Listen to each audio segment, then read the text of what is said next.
മുണ്ടക്കായ് ടൗൺഷിപ്പിന്റെ തറക്കല്ലിടൽ അടുത്ത മാസം നടക്കും. മുഖ്യമന്ത്രിയുടെ നേതൃത്വത്തിൽ ഉന്നതതല യോഗം ഇന്ന് ചേരും. പുനരധിവാസത്തിലെ കേന്ദ്ര വായ്പാ വിനിയോഗം ചർച്ച ചെയ്യും. റവന്യൂ മന്ത്രി, ചീഫ് സെക്രട്ടറി തുടങ്ങിയവർ യോഗത്തിൽ പങ്കെടുക്കും. ഭൂമി ഏറ്റെടുക്കൽ നടപടികൾ അവസാന ഘട്ടത്തിലാണ്. വില നിർണ്ണയത്തിന് ശേഷം ഈ മാസം എസ്റ്റേറ്റുകൾ ഏറ്റെടുക്കും. സെയ്ഫ് സൈൻലാബ്ദീൻ തിരുവനന്തപുരത്ത് നിന്ന് വിവരങ്ങളുമായി. സെയ്ഫ്, എന്താണ് ഈ മുണ്ടക്കായുടെ കാര്യത്തിൽ വളരെ പെട്ടെന്ന് സർക്കാർ ചെയ്യാൻ ഉദ്ദേശിക്കുന്ന കാര്യങ്ങൾ?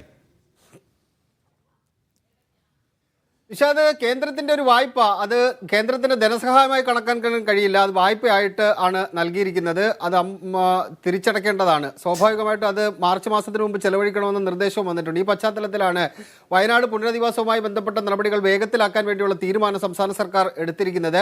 ഒരു വർഷത്തിനുള്ളിൽ 2 ടൗൺഷിപ്പുകൾ പൂർത്തീകരിക്കുമെന്ന പ്രഖ്യാപനം നയപ്രഖ്യാപന പ്രസംഗത്തിൽ ഗവർണർ പറഞ്ഞിരുന്നു. അതിന്റെ അടിസ്ഥാനത്തിലാണെന്നുണ്ടെങ്കിൽ ഒരു വർഷം, അതായത് ഈ ഫെബ്രുവരി മുതൽ അടുത്ത ഫെബ്രുവരി വരെയാണ് കണക്കാക്കിയിരുന്നത്. പക്ഷേ മാർച്ച് മാസത്തിൽ അതിന്റെ തറക്കല്ലിടൽ നടത്താനാണ് നിലവിൽ തീരുമാനിച്ചിരിക്കുന്നത്. അതിന്റെ ധാരണ ഏകദേശം ആയിട്ടുണ്ട്. അതിന്നൊരു അന്തിമ തീരുമാനത്തിലേക്ക് ഇന്ന് എത്തിച്ചേരുകയും ചെയ്യും. അടുത്ത ഏപ്രിൽ മാസം മെയ് മാസത്തോടു കൂടി തെരഞ്ഞെടുപ്പ് നടക്കേണ്ടതാണ്. അതിന് മുന്നോടിയായി തന്നെ വയനാട് പുനർനിർമ്മാണം പൂർത്തീകരിക്കുക എന്നുള്ളതാണ് സംസ്ഥാന സർക്കാർ ലക്ഷ്യം വെക്കുന്നത്. അതുകൊണ്ടാണ് മാർച്ച് മാസത്തിൽ തറക്കല്ലിടാം എന്ന തീരുമാനത്തിലേക്ക് എത്തിച്ചേർന്നിരിക്കുന്നത്. ഇന്നത്തെ യോഗത്തിൽ മുഖ്യമന്ത്രിക്ക് പുറമെ റവന്യൂ മന്ത്രിയും ചീഫ് സെക്രട്ടറിയും പങ്കെടുക്കുന്നുണ്ട്. പ്രധാനപ്പെട്ട അജണ്ടയായി യോഗത്തിൽ വരാൻ പോകുന്നത് കേന്ദ്ര വായ്പാ വിനിയോഗവുമായി ബന്ധപ്പെട്ട കാര്യങ്ങളാണ്. പണം മാർച്ച് മാസത്തിനുള്ളിൽ എങ്ങനെ വേഗത്തിൽ ചെലവഴിക്കുമെന്നുള്ള ആലോചന സർക്കാർ തലത്തിൽ ഉണ്ടായിരുന്നു.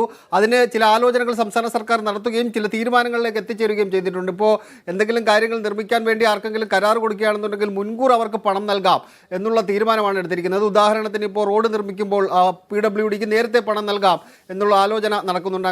അങ്ങനെയെങ്കിൽ ഈ സാമ്പത്തിക വർഷം തന്നെ ഈ പണം മുഴുവൻ അത് കൊടുത്തു തീർക്കാൻ കഴിയും എന്നൊരു വിലയിരുത്തലിലേക്ക് എത്തിച്ചേർന്നിട്ടുണ്ട്. അതാണ് യോഗത്തിലെ പ്രധാനപ്പെട്ട അജണ്ടയായി വരാൻ പോകുന്നത്. ഭൂമിയുമായി ബന്ധപ്പെട്ട പ്രശ്നമായിരുന്നു മറ്റൊരു പ്രധാന തലവേദന. അത് ഹൈക്കോടതി കേസടക്കം നടന്നതാണ്. ഹൈക്കോടതിയിൽ നിന്ന് അനുകൂലമായ ചില നിലപാടുകൾ ഉണ്ടാവുകയും ചെയ്തിട്ടുണ്ട്. ഇപ്പോഴും 2 സ്റ്റേറ്റുകളും വീണ്ടും ഹൈക്കോടതിയെ ഡിവിഷൻ ബെഞ്ചിനെ സമീപിച്ചിട്ടുണ്ട്. പക്ഷേ സംസ്ഥാന സർക്കാർ അതിൻ്റെ ചർച്ചകൾ ഇപ്പോൾ അന്തിമഘട്ടത്തിലാണെന്നാണ് അറിയിച്ചിരിക്കുന്നത്. ഈ മാസം തന്നെ 2 സ്റ്റേറ്റുകളും ഏറ്റെടുക്കാൻ കഴിയും. അത് വില കൂടി നിർണ്ണയിച്ചുകൊണ്ട് വേഗത്തിൽ തന്നെ ഏറ്റെടുക്കാൻ കഴിയുമെന്ന പ്രതീക്ഷ സംസ്ഥാന സർക്കാർ പങ്കുവെക്കുന്നുണ്ട്. അങ്ങനെ വയനാട് പുനരധിവാസവുമായി ബന്ധപ്പെട്ട പ്രധാനപ്പെട്ട ചർച്ചകളും തീരുമാനങ്ങളുമായിരിക്കും ഇന്നത്തെ വൈകിട്ട് 5 മണിക്ക് ചേരുന്ന യോഗത്തിൽ ഉണ്ടാകാൻ പോകുന്നത്. നിഷാദ്, ശരി, ഇന്നിപ്പോൾ ഉന്നതതല യോഗം വൈകുന്നേരം ചേരാൻ പോകുമ്പോൾ സംസ്ഥാന സർക്കാരിന് കേന്ദ്ര സർക്കാർ നൽകിയിട്ടുള്ള വായ്പയുടെ അതിവേഗ വിനിയോഗം എങ്ങനെ നടക്കമുള്ള കാര്യങ്ങൾ ചർച്ച ചെയ്യും. എന്തായാലും അടുത്ത തദ്ദേശ തെരഞ്ഞെടുപ്പിന് മുന്നോടിയായി മുണ്ടക്കൈയിലെ പുനരധിവാസം പൂർത്തിയാക്കുക എന്ന ഉദ്ദേശത്തോടെ സർക്കാർ വേഗത്തിൽ മുന്നോട്ട് പോവുകയാണ്.